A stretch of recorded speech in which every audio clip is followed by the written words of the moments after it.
Yes, आज आपण बुद्धी आणि शहाणपण आज आपण ही स्टोरी ऐकली, इमॅजिन केलं. तर डोळे मिटून सर्वज्ञ तुम्ही काय पाहिलं? जेव्हा मी डोळे मिटायला लावले त्याच्यात तुम्हाला मी काय बघायला लावलं होतं? डोळे मिटल्यावर मी काय सांगितलं की खूप मोठ्या मोठ्या वेली आहेत, या वेलीला सर्वज्ञाने पकडले, इकडून तिकडे त्या झाडांवरून खेळतात. काय बघितलं तुम्ही डोळे मिटल्यावर? प्रबुद्ध काय बघितलं?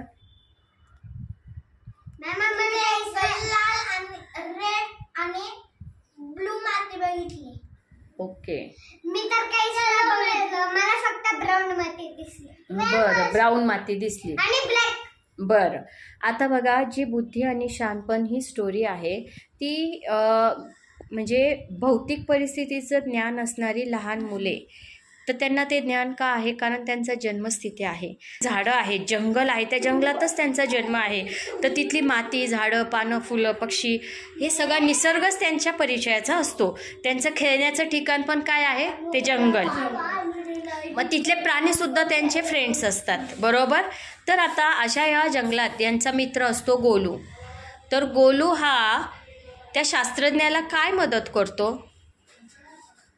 प्रज्ञा. जेव्हा जो शास्त्रज्ञ असतो तो जे फोटो त्याने फोटोग्राफनी काढलेले असतात तो जेव्हा आपल्या लॅपटॉपमध्ये जेव्हा अपडेट करत असतो तेव्हा गोलू एकदम टक लावून त्या बघत असतो की कसं शास्त्रज्ञ त्याला अपडेट करत आहेत, काय करत आहेत आणि कसं काय अपलोड करत आहेत. बरोबर, त्याला शिकण्याची एक जिद्द, आवड असते. ओके, सृष्टी, जेव्हा शास्त्रज्ञ सकाळी बाहेर पडतात तर ते काय घेऊन बाहेर पडतात? ते कॅमेरा घेऊन. काय बरं, कॅमेऱ्यात ते काय करतात? म्हणजे ते तिथं फिरताना ते आपल्याला त्याची माहिती मिळते व त्यांनी ते इमेज करायला पाहिजे. म्हणजे बरोबर, म्हणजे माती, पानं, फुलं, पक्षी.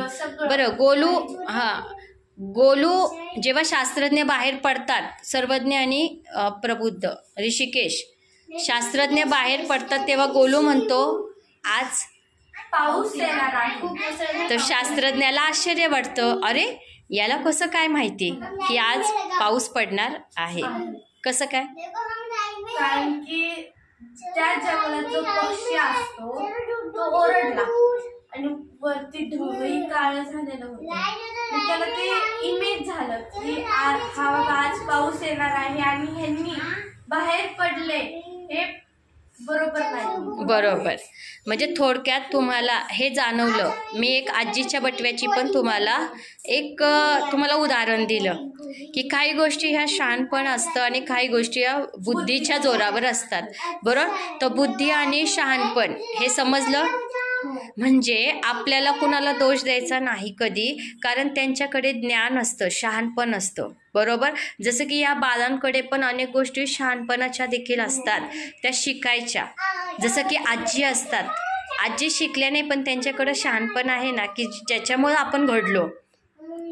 कसं वाटलं तुम्हाला बुद्धी आणि शहाणपण?